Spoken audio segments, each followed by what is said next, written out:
As a musician, you need to have as many income streams as you possibly can.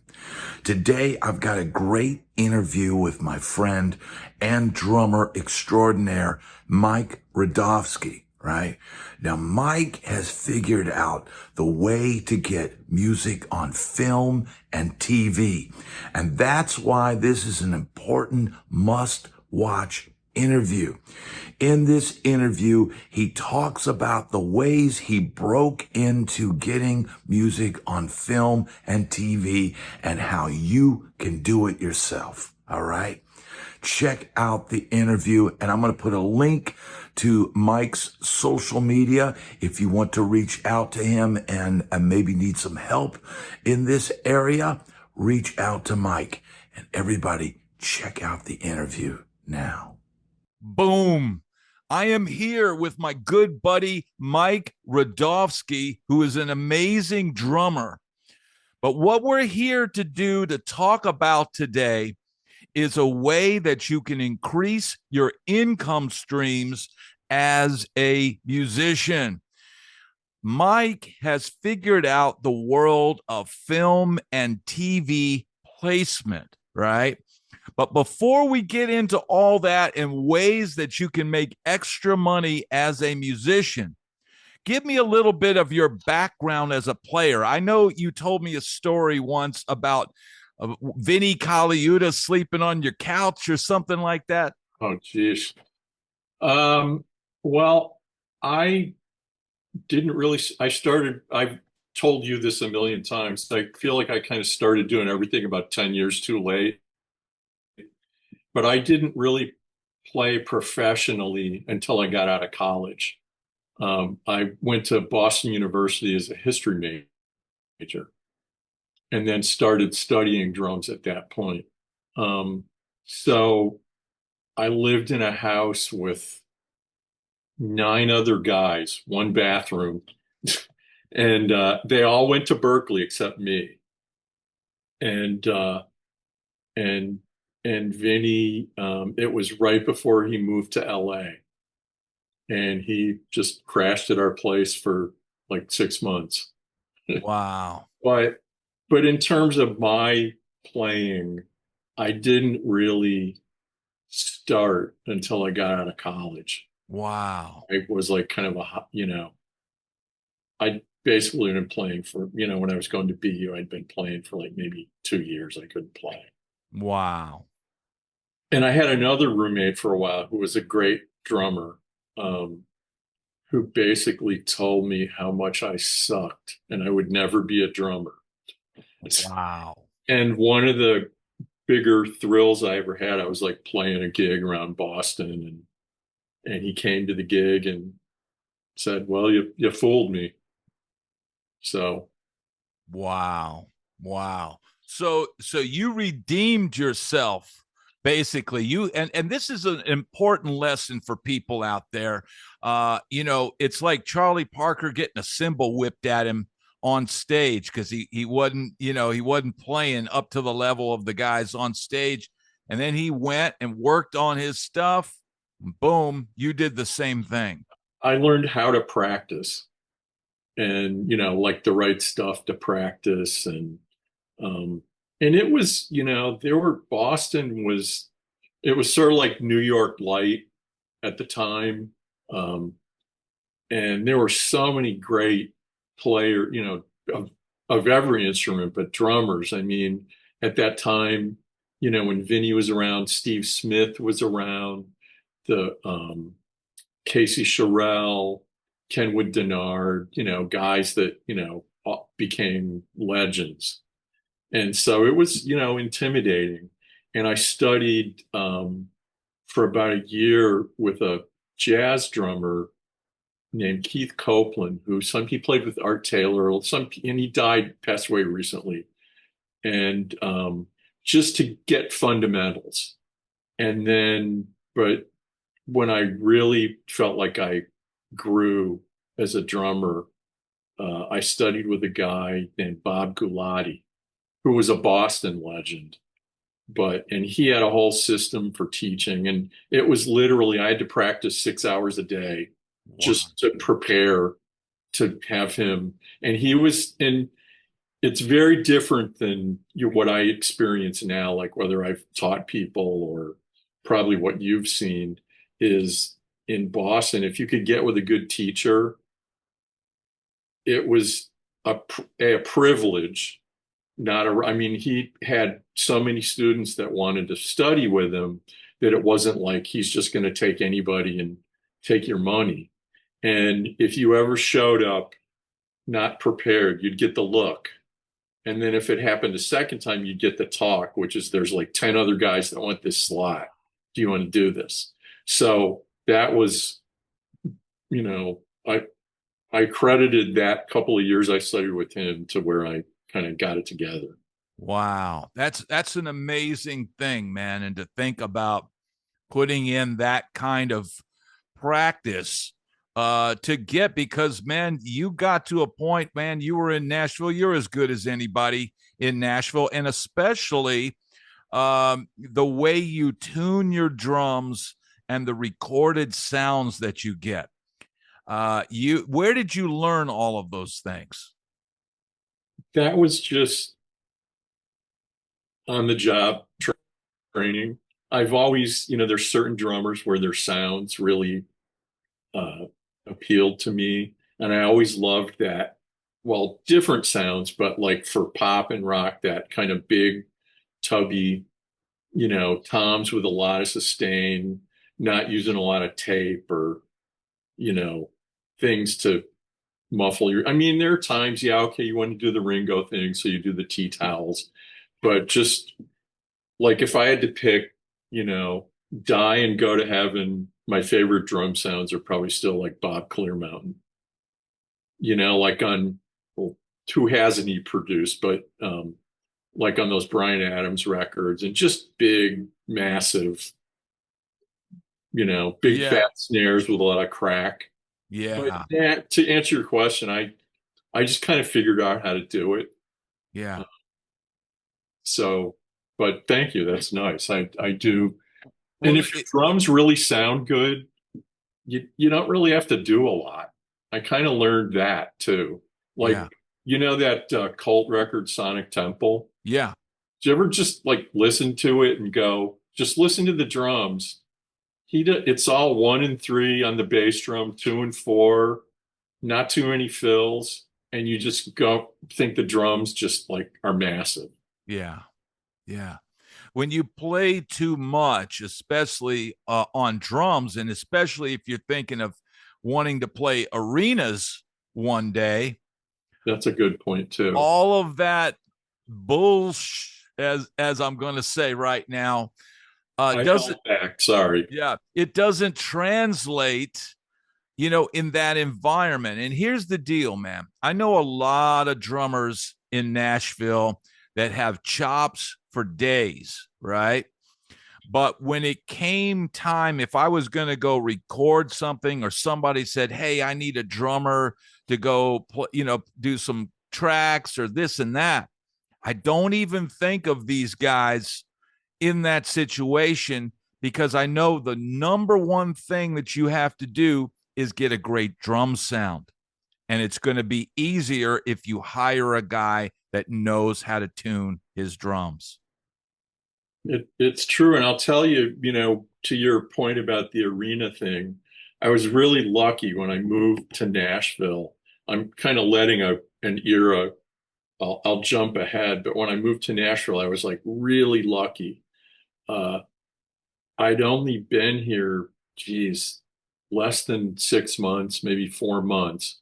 And there was a drummer in town named, you might not know him, Tommy Wells. Do you remember Yep. Tommy? Yep. Tommy played with Jimmy Hall and the Prisoners like forever. And Tommy was from my neck of the woods. And when I moved here, I went and saw him play with Jimmy and went up to him, and he was like super nice. And it turned out we're like from the same neck of the woods. I'm from Ohio. He was just across the border in Michigan. Took me to breakfast, and there was an artist in town named Tom Kimmel, who was a singer-songwriter, a pop rock guy, who that was at that time, this is like late 80s, that the rock thing wasn't happening in Nashville yet. And anyway, Tommy had done all the demos for this guy that got him his record deal. He got a big record deal on Polygram. And Bill Simzik was to produce the album. And Bill wanted to use his own drummer, Joe Vitale. So Tommy just said, well, I'm not going to go on tour with you, but you need to audition this guy. Yeah. And I got the gig. So anyway, jumping ahead, we opened up for Heart in their big 80s resurgence. And we were playing, big venues. And I would stand behind Denny Carmassi, you remember from, Montrose, yeah. Yeah. And great drummer. I mean, just impeccable time. And I'd watch him. He never moved his left foot on the hi-hat except to like do a hi-hat bark. Never played any ghost notes. Just played, I'm kind of thinking like, man, this is like simple. And I go out front, and, near where their front of the house guy was. And I went, okay, now I get it. It's like less, I mean, he sounded massive. Yeah. Yeah. That's the key, man, because I mean, even if you're in a rehearsal room that's got some reflections in it, and then you've got all these other, instruments playing, all that extra stuff, all that extra sauce that you thought sounded good when you played by yourself, it doesn't translate. And if you want to get to that big stage playing with a legend like Hart or any of these type acts, and I know you've done a lot of different touring, and even what was it, a year or so ago you were out with Tanya Tucker. Oh, well, it's a few years. Been a couple years. Yeah. But here's the thing, man. If they get Mike Radovsky on a gig, they've got a guy who knows how to tune his drums. He knows he's not going to play any extra nonsense. He's going to have the right tempos. You're going to drive the bus. And that's something that I've often said on this channel. A drummer, their job on stage is really they're the engine of the band. And can you speak on that? Yeah, it's funny. It's the hot seat. And especially for singers, because they can get, like I've worked with people where even if there's a click, your ability to play tempo it's an emotional thing. Like, what did you eat for dinner? Are you all hopped up? Are you nervous? And so, yeah, click keeps you honest, but say other guys in the band or the singer, they'll look around and, go, oh, it's too slow or it's too fast. And, the click, the click don't lie. Yeah. Yeah. But as far as, driving it's, just getting the right feel that the song needs and propelling it. And I'm not playing with ghost notes is still sometimes kind of hard for me because it creates feel. Yeah. But, it's another, thing, you have to do. Yeah. Sometimes depending on the kind of track it is or the band you're playing with. Yeah. Yeah, man, that's really important information. And you've had a lot of experience playing music and a lot of experience recording in the studio. And I want to shift because we've established your career of playing drums and doing studio work and, being up in Boston and studying with great drummers and all that. But talk about what we're going to talk about today, film and TV placement, right? Now, I'm not even sure, is that the right term for it? Well, I mean, yes. it's let me back up a little. And, the way I got into it, which, you were kind of around in an early period as well. But there was a company in town called IV Entertainment. It doesn't exist anymore. And they used to be called Whistler's Music. And they hired me I would play drums and hand percussion on, not everything, but, a good deal of their stuff. And just in my ignorance, we all think, hey, we've got ideas. I'm a creative guy. And their reel of music, which is what if you're a music house and, basically a jingle house, you got to have a reel of stuff you've done to let potential clients know what you can do. And they didn't have a lot of it was a lot of local and regional spots. So they didn't have a lot of unusual music. And so I just said, well, hey, would you consider letting me write something? And I kind of thought they'd just kind of blow me off, but they liked me and they gave me a minuscule budget, $400 to go cut a fake Coke spot and a fake Taco Bell jingle. Wow. So I found a studio and an engineer that would, play ball. I had to play bass on it because I couldn't afford a bass player. Wow. And got a guitar player. And there was a female singer who I had done. She was a singer-songwriter, and she was a quirky kind of alt rock type singer. That was for the Coke spot. And she sang on it and, kind of paid everybody. I didn't take any money from it at all. Yeah. And they liked them both. And the fake Coke jingle, they reworked, they got rid of her vocal and put a different vocal on it. And it ended up becoming a jingle for a mall in Atlanta. Wow. But so after that, once they saw I could write things, I became an outsource writer. And they pretty much tagged me, and just like, as you know, from the music business, and I've always considered myself a jack of all trades. Like I feel like I play every style fairly well, but I'm not. I didn't grow up playing jazz. I didn't grow up playing metal. I can, kind of half-ass my way through anything. But they pegged me as the guy that writes the weird stuff. So anytime it was period music, I did for 3 years, I had the Johnsonville Bratwurst account. Wow. And they wanted stuff that sounded like Link Ray and Dwayne Eddy, wow. Little instrumental guitar pieces from the 50s and 60s, which was stuff. I, of course, hired a guitar player, but I would write these things because I play enough guitar to get myself in trouble. And did that but they kind of pegged me as that guy that could do vintage music or really weird stuff.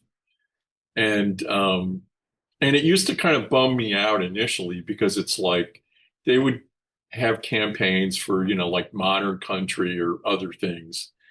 And I said, well, I can do that stuff too. But you played on for LexisNexis, we did a sound alike of Blitzkrieg Bop, and you sang it, and we did that at Michael Wagner's house, and that was great. So, but in terms of what I do, I've probably had the most success with period or vintage music. And like I said, it used to kind of bum me out that I didn't get to do everything, but that music that's proven itself classic is going to be around forever. So there's an album I did and I'm kind of jumping around a little bit. Me writing music for a music house for jingles was what got me into writing for music libraries. And that was through somebody, I used to go have coffee occasionally with Paul Taylor, who, plays with Winger. He's Mr. Metal. Yeah. Great keyboard player, guitar player, but he kind of did everything. He would do modern pop records, vocal albums and write. And he wrote for a library in town called One Music. It's not, they don't exist anymore. They got acquired by another company. But he said, "Oh, you need to, get it, do an album for them." And so that's how I got into that. Yeah. But that was my very first music library album. And to that point of being a jack of all trades, it was called Cool Commercials Volume 4, and it had everything on it. I had like a 50s lounge track, a Hound Dog Taylor blues track. Um, it had a couple of tracks that sounded like, Henry Mancini tracks. I mean, it was all over the map. And Yeah. they kind of pegged me as like, well, we can have him do an album that's a variety album. Yeah. So it's just, everybody wants to figure out what you do, and then that's all they're going to let you do. But Yeah. that's just kind of the way it is.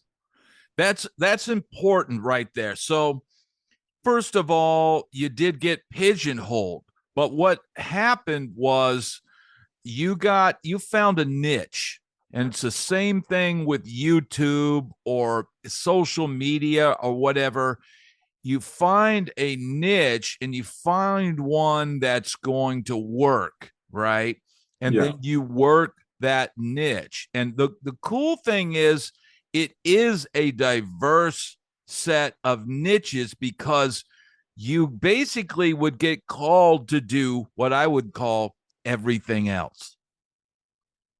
Pretty much. Yeah. I mean, and that was, one library in particular. They never, and I have to say, because I like it, before I ever started playing, I was a big fan of music. So I liked a lot of different stuff.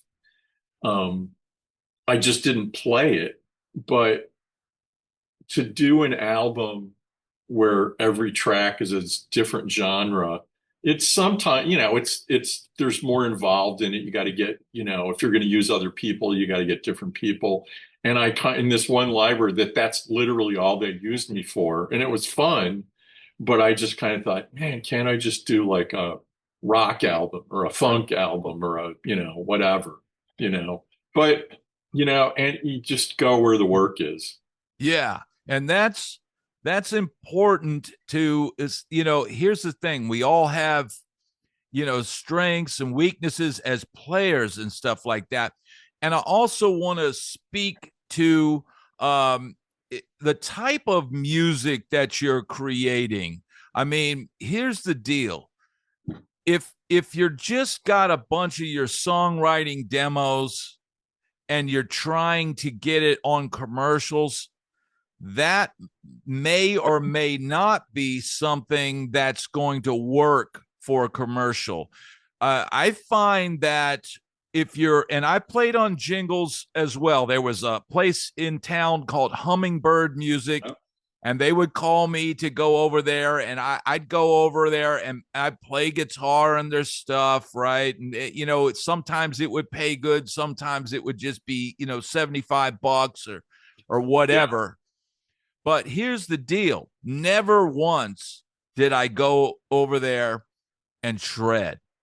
Never once did I go over there and play some amazing, like chords, some really cool, like amazing thing.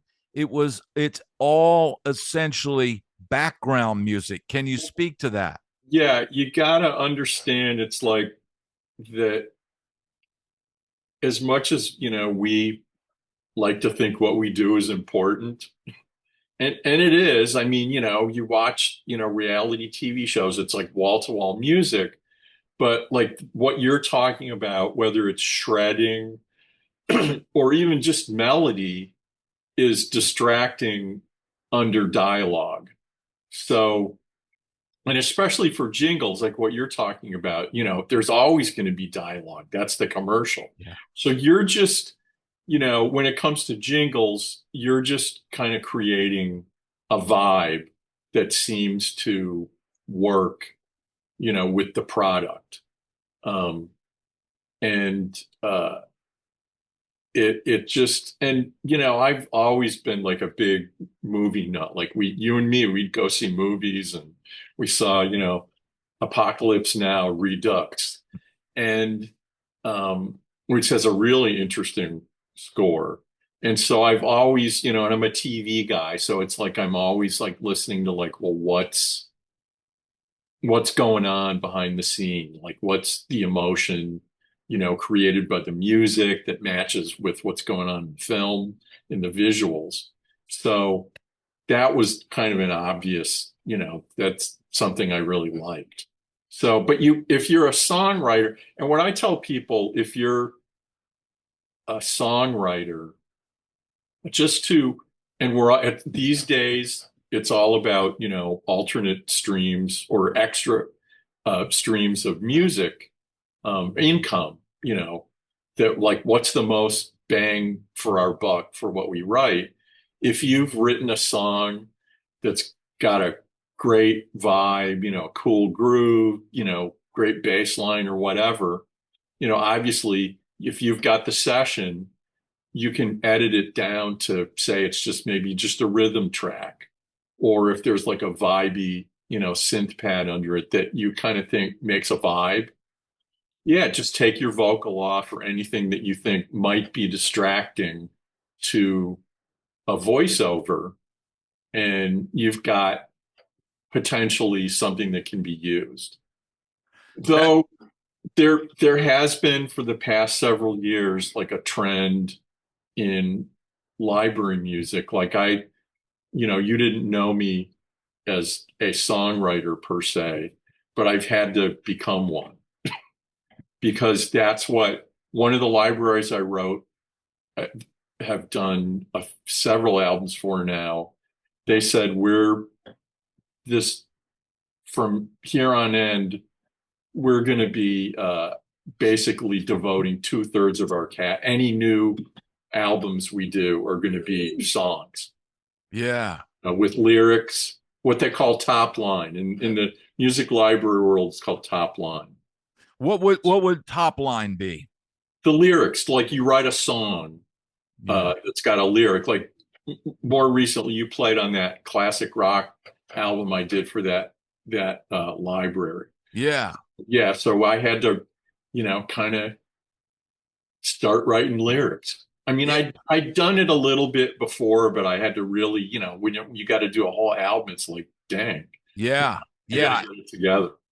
So to let people know what we did, because I remember that project, you basically put together like a classic rock album with tracks from, I think there was Leslie West Mountain style track. Yeah, you played on a mountain-esque track. You killed it on the Who sound. We did a Who track, and we had to emulate what was essentially a pretty bad guitar tone on Who Are You? I think if you listen to that, you listen to that guitar tone and you go by itself, you go, this is a pretty wretched tone. But it works great in the track. And then there's the acoustic did all that stuff. And I think there was a Runaways style track. Yep, you played on that one. And then the other one was sort of like my Montrose type track, like heavy rock. Yeah. Sludgy groove. So what you did is you wrote these tunes and you had lyrics. You hired singers to sing the different tracks. I co-wrote the lyrics with somebody who was, who'd written a lot of songs. But it gave me, that's another thing, that I kind of learned. It's true of pretty much, I guess, almost anything in life. But somebody says, well, how do you become a producer? How do you become a songwriter? You just start telling people, I'm a songwriter, I'm a producer, and you either figure it out or you don't. Yeah. I mean, it sounds kind of, cavalier to say it that way, but that's the way it is. Yeah. And so to document all of this, trends come and go as far as what these companies want or what certain companies can sell, right? So there's different companies that you do these projects for. And for somebody looking to do this, they're going to have to seek out these different companies, right? I think one of them is called Jingle Punks. Are they still around? They still exist, and that gets into a whole, man, depending on how much time you have, they are what's called a non-exclusive library, meaning if they accept your tracks, they don't keep them exclusively. You could put them at as many other non-exclusive companies as you want. And a lot of that's changing. Like a lot of the non-exclusive companies, they were really kind of the first that I ever heard of. And they've been bought and sold like 3 times. So now Wow. like gargantuan. Wow. They've kind of maxed out. But Yeah. and I kind of forget the guy that started. I can't remember his name. I never personally dealt with him, but his big foray into it was he got in when reality TV shows became big. And again, a lot of people don't think of it in terms of that, but the reality TV shows, you may not notice it, but it's wall to wall music. It never stops. Yeah. So they don't want to pay a lot, but they're huge consumers of music library music because it's affordable, um, and they need a ton of it. Yeah. So, and they'll replay those shows like a zillion times. So potentially the back end is good. Like there's stuff you and I've done that I have up at Jingle Punks, and I do okay with them. We don't make a ton. Yeah, we've done tracks that have ended up on what, Ink City Angels or something like that. Yeah, one of the tattoo One of ones. the female tattoo things, because here's what we did one time, a few times, is we got together and wrote what we called sports rock, Yeah, right? yeah, Which would be riff heavy, either AC/DC or Van Halen kind of style riffs.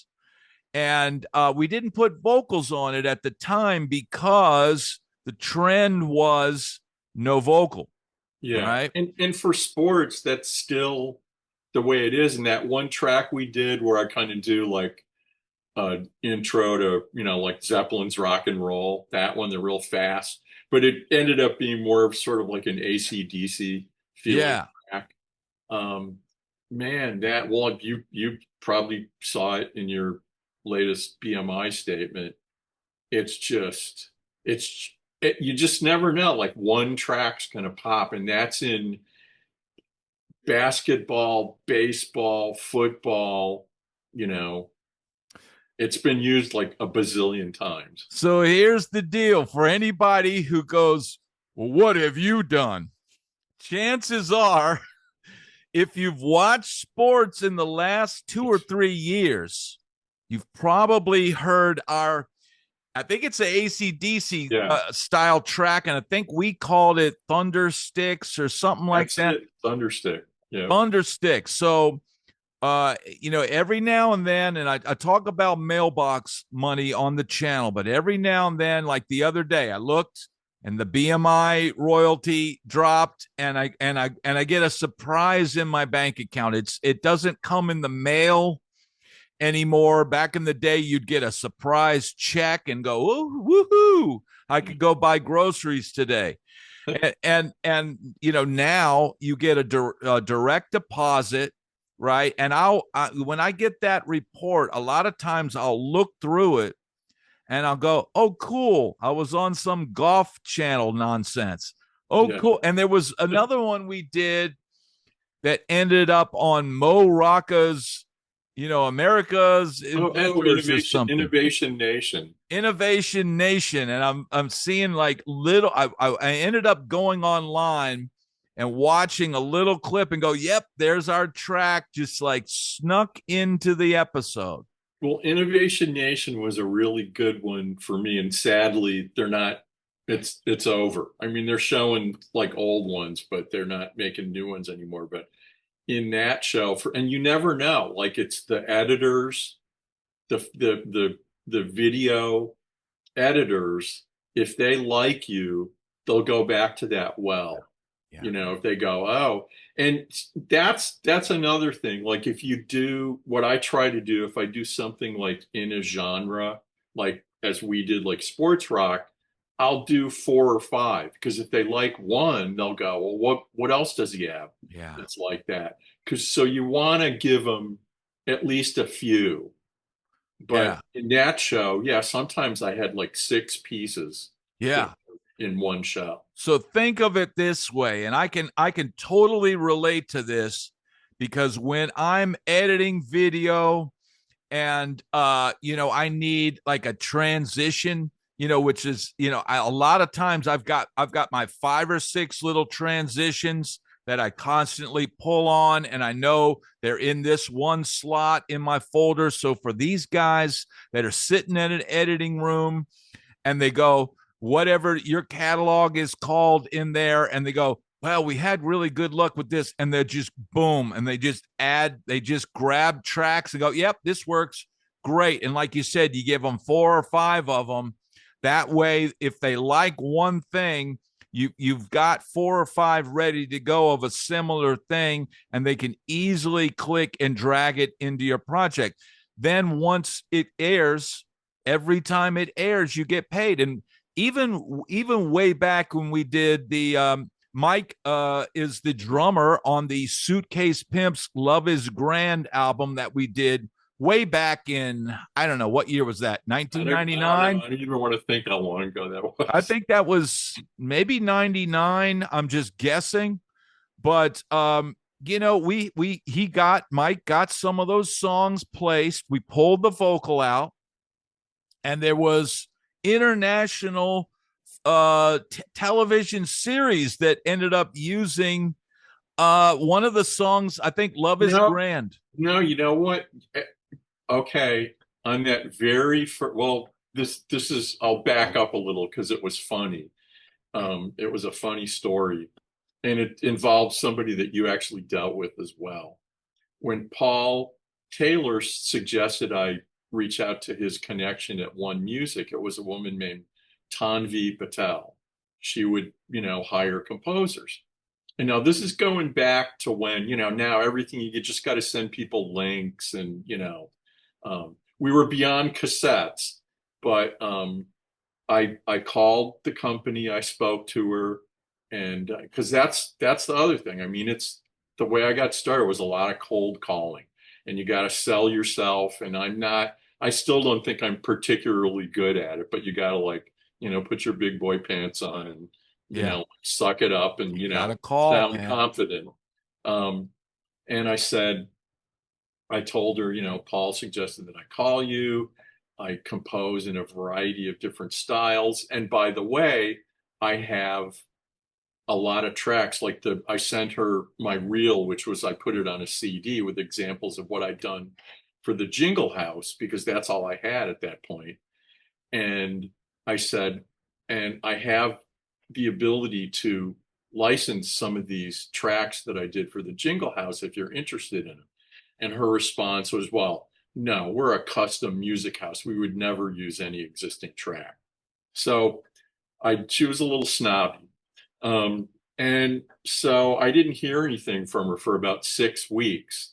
And then she called me and said, we'd like you to do an album. That was that Cool Commercials Volume 4. And can we license these 5 tracks? Wow. And yeah, so you just kind of never know. And what it was, remember the beginning of how Love Is Grand started, where it was with brushes and it was sort of a little bit of a walking thing. Yeah, we were able, and that was hard to do back then because the ability to edit within a computer DAW, like now you can cut anywhere. You can, make a cut in almost any possible musical event in a song. But back then it was hard. And these were cut from the 2 mix, from the stereo mix. So, but yeah, that got used on a bunch of stuff. Yeah. And every now and then I'll look and what they did back then was they would rename the little piece. Yeah, they called it Walk in the They Park. called it Walk in the Park, even though it's from the title track Love is Grand on the Suitcase Pimps album. And I know here's the cool thing, there's going to be people that'll go listen to that because we're talking about it. But finding, and here's the thing, man, that same company, that person that you spoke of, they ended up, At Crucial Music. they opened up a place called Crucial Music, which is another place that you could potentially send your tracks. We're giving you clues here, people. Jingle Punks, Crucial Music. And they're But more song oriented as opposed to instrumental. yeah, I would ended up with some of my other projects sending them stuff, right? And they ended up, a couple of tracks I had on a album called Load Sock, Beautiful Mistake. They ended up wanting a couple of those tracks. And so for years, they had these tracks in their system. They rejected a bunch of them. Like most of them they rejected, but there were two tracks that they're like, yeah, we want these for our library. And they would every 2 or 3 years, they would want to renew. Let's renew. Yeah. But here's the deal. It was in their library, but it never got placed. Well, that's kind of an odd story too, because I think I told you this. Um, when you had told me that they took some of the Suitcase Pimp songs, I had already pitched her several, and I guess it was just the ones you didn't pitch her, and she told me, well, we we need songs of a certain caliber and recording fidelity and blah blah blah, and I went, well, and then when you told me that it's just Yeah, you kind of never know. she ended up, like, I think you're right, you said, I think they ended up selecting a couple of Suitcase Pimps records when she had already told you that oh It no, wasn't we good need, enough. it wasn't good enough. But then Everything was recorded and played on by all the same the guys at the same same guys, place. it was the same project, but I Yeah. think because they had taken a couple of songs from my other project, that I had their ear for a minute. Ah, okay. See what I'm saying? Like they were, I honestly heard that they were kind of sitting around, well, who are these guys? And what, because they were a song oriented company. And so they wanted songs. And so the trend, and it changes from time. Different places, different shows need different things, right? Right. But you started noticing at some point that all these songs from our past, all these, the Who and the Beatles and whatever, ends up getting used in these commercials, right? And so, but then what'll happen is you'll get a call and they'll go, hey, do you have anything like AC/DC?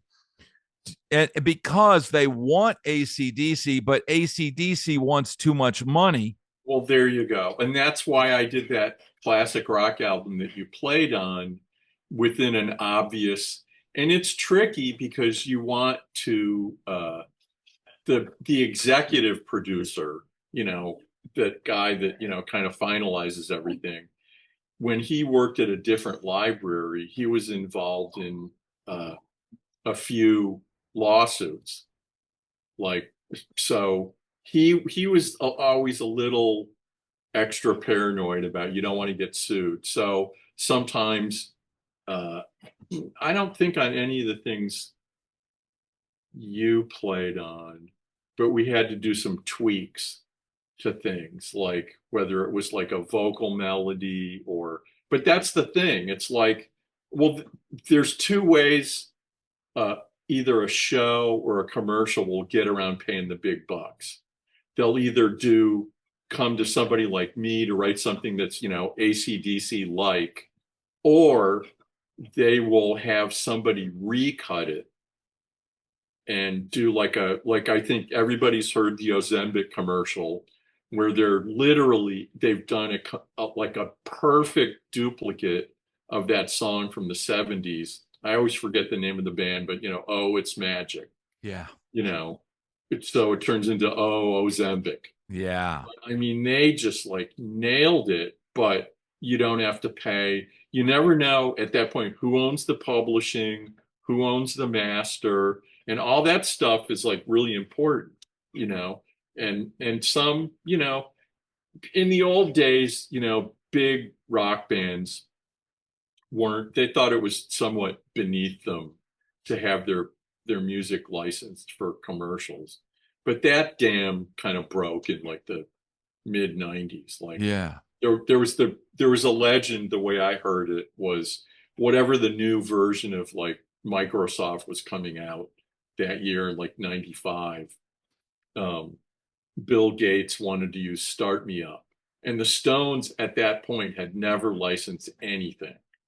And so they threw out a number that they thought would be so gargantuan that they would never accept it. And, it's Bill Gates. He could afford anything. Yeah. So that's when they started, and Zeppelin licensed rock and roll for Cadillac. But the Who, they were pioneers. I mean, they were doing it in the 70s. Yeah. And Pete would get crap for it, but he said, hey, I'm a musician, but I do this for money. Yeah. Yeah. That's the thing, man. It's like, and for us little guys, it's like we're not getting AC/DC money. The reality of this. Now, you're somebody that, how many placements would you say that you have? Placements, it's incalculable at this point. Well, let's if I go to I'm currently with CSAC, but if I go, and that's a whole other discussion, which we could do another time or whatever, but you got to be a member of a PRO they're the one that collects your money, your royalties. So a BMI, an ASCAP, and CSAC. CSAC, you've got to be a member of one of those, first of all. That's right out of the gate. That's right out of the gate. So I started with BMI, so I still have a catalog at BMI. That was my earliest writing. And then a couple of friends of mine, more than a couple, like 5 people that primarily compose for TV and film said, oh, you need to get with ASCAP. You'll make more money. You'll make it. It'll be enough to make it worth switching, because it's a pain. And I did. And I think at one point that was true, but now, and it used to be where they're all about the same, but it's not the case anymore. ASCAP, I mean, I'll just go out and say it, they're the worst. They have a very antiquated way of monitoring shows that you're on, which it's called the survey system, which is very random. I've got over 2,000 cue sheets on file at CSAC, and basically they'll say, I would say, well, I've got all these cue sheets. Why aren't you paying on them? And they said, well, just because there's a cue sheet doesn't mean we have to pay. So, but to give you an idea, I'm getting close. I've got about 1,000 tracks floating around. Now that doesn't mean placement, because like you said, but that's the thing. It's like smaller amounts of money. It's a numbers game. Yeah. So you got to have a lot of music out there. Yeah. And like with that one track we talked about that's on all these sports shows, you just never know what's going to pop. Like I've written stuff that I go, I can't believe this isn't on this show or that show or what. I mean, this is the coolest thing I ever wrote. And you just never know. Yeah. So, but it's a numbers game. You got to have a lot. Yeah. And that's important. Here's the deal. For me, the little bit of stuff that we've done, and I'm thankful for, when I get, any money at all, because you're essentially getting paid for something you did 2, 3, 4, 5, 10 years ago, 15 years ago, whatever. Yeah. But you do have, because we're not the Who, because we're not Led Zeppelin, because we're not the Rolling Stones, you've got to have a lot of numbers as far as you've got to be. I mean, you're constantly writing. You're constantly, here's the deal. If you think you've got something, I'm gonna, if you want, I'll put a social media contact or whatever for you. If somebody wants to inquire about this or maybe do some writing or whatever, because you're always looking for somebody that maybe, like for me, I was the sports rock guy, and I was the chameleon kind of guy that could kind of imitate different styles and stuff like that. But it's like you've got to do a lot of it in order to make enough to where it's could possibly be a living. Yeah. Or even for me, it was in the old days, it wasn't, because I was touring more, doing more sessions, gigging more. It was always a sideline, which was great. I mean, I was happy to do it, and it's become more of a focus because you kind of, you follow the money, as if other things maybe fall away or you don't make as much, or you go, oh, I could make a little bit more doing this. You just, you do that. It's just sort of, that's the common sense aspect of it. But yes, it's you got to have a lot. But Yeah. even if for somebody, if it's just like I know you're not surviving, and what you might get from BMI, but it's like a nice, hey, that's nice to see that like get dumped into my bank account. Yeah, it's a we call it mailbox money. It doesn't come in the mail anymore, but it's like another income stream. It's Yeah. like, and it's a surprise one, because sometimes, for me, I think the last one I got was $100, but maybe a couple ones before that, it was like $360. And it just kind of happens, and you don't count on it, but it's a nice surprise to add to whatever else you're doing as an income stream. And here's the thing, and this will probably wrap up this conversation, but Sure. I've talked about a lot on this channel the threat of AI and Uh, all of this AI music that can now be created. Where do you think that's going? Where is the status of that in, say, what you do and this way of making a living? well, what I do specifically, that's the first and most obvious place it's going to go.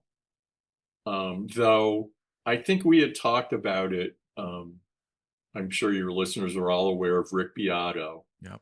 and he did one segment on that modern country song called Carolina O. Have Mm-hmm. you seen that? Yep. Where, I mean, up until I had seen that, I thought, well, everything I had heard is like, well, it's pretty good, but they're not there yet. And then when I heard that, I went, they're there. Yeah. They're there and beyond. And Yeah. granted, modern country music might be one of the more clonable, Yeah. genres, but it's very good. And I saw something the other day that was kind of amazing, and I can't remember which AI engine it was, but they showed scenes from movies where now you literally can put the visuals into the AI generator, and it will just squirt out music that it thinks might be appropriate for that scene. That's that's that was scary, but Yeah. I understand. Well, we don't want to get everybody depressed, but Well, but here's the thing. Like, I don't encourage you to leave it in there, but whether people can tell the difference or not, they're gonna like the idea of music that was made by people. yeah. And to the extent that, for as good as AI has become, it's still, it's still a garbage in, garbage out. There's still people that are feeding it the parameters it's got to use to create whatever it is, whether it's art or, puppies or, whatever it is. So it's a garbage in, garbage out thing. But just the idea, I think, for like big giant libraries, where these days it seems like most of them are either owned by Sony, Warner Chappell, or Universal, own like all the companies that I used to write for in the past have been acquired by generally one of those three companies. Wow. They'll be the first to kind of go in that direction because for monetary reasons. But I think if this is something that you're interested in, smaller, more boutique libraries that where, I think if you can let people know that this is all music made by humans, they're just going to like that idea. Yeah. Whether they can tell or not. And AI is going to get better and better all the time. So it's and they haven't worked out, as they haven't worked out the copyright implications of it. Yeah. Who gets like people are afraid of getting sued. Yeah. So it remains to be seen, but progress marches forward. So yeah, progress marches forward, and it's never easy to make a buck as a musician. no, it's always been a challenge, and I think it always will be a challenge. Yeah. So it's people, it's a people business too. Yeah. Like I'm doing this with you because we know each other, and like I think you'll notice with uh certain composers, you see them working with directors like for years, like for the Coen brothers. I think they've only ever used Carter Burwell. Wow. And Danny Elfman is the Tim Burton guy. There have been a couple of exceptions, but it's primarily always Danny Elfman. And then, of course, there's Hans Zimmer, who basically writes for everyone. Yeah. There's a huge tip right there. It just popped into my mind from your talk right there. If you're a young guy and you want to get into composing for film and providing music for film and all that, and you happen to be in school right now, become friends with the people in the film department. Yep. Become friends with people who are going on to direct films. Because if you make those friendships, you could become the next Danny Elfman or Stuart Copeland or whatever. Or you could be like Stuart Copeland and come out of a huge band and potentially do that. But there's some pathways to get to the upper echelon of this. Absolutely. But people, it's just every business is a people business. And especially when it comes to like art, it's subjective. It's not like football where it's very concrete and cut and dry. You're either good or you're not. Yeah. You score or you don't. But with music, it's like, well, I'm sure you've experienced this. I've experienced, somebody might not like the cut of your jib. Yeah. And for whatever reason, they can go, well, I think he's a better guitar player. I think he's a better guitar player. Well, they just like him better. Yeah. So, but with music, it's a people business. Yeah. So don't piss anybody off if you can help it. Yeah, and be fun to be around. I mean, we would always go out to lunch and shoot the what and laugh and crack jokes and all that. And so that same camaraderie translates to when we work together. We know we're going to have a couple laughs. We're going to knock out whatever we need to do musically pretty quickly and get out of there. And that's all anybody really wants to do. Well, and I'm sure you've already talked about this, but when you're touring and you're on the bus, when you're playing, it's what, maybe an hour and a half. Okay. If you're Bruce Springsteen, it's 3 hours. But if it's, you're playing 20 songs and then the rest of the time you're in a tube with a bunch of other guys and you better be fun. Yeah. Yeah. Or at least not a pain in the ass. Yeah.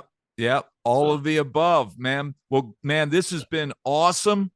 I'm going to have you back. We'll get into this some more, but we gave some great tips for people out there that want to get their songs placed. We gave a couple company names that they could reach out to and try to get their songs placed, and gave them an inside look at what it takes to get music in film and TV. I want to thank Mike Radovsky so much. Dude, you rock. Thanks for having me. You rock. And you know what? We'll do this again, brother. See you, man. Thank you, brother. Take care. See ya.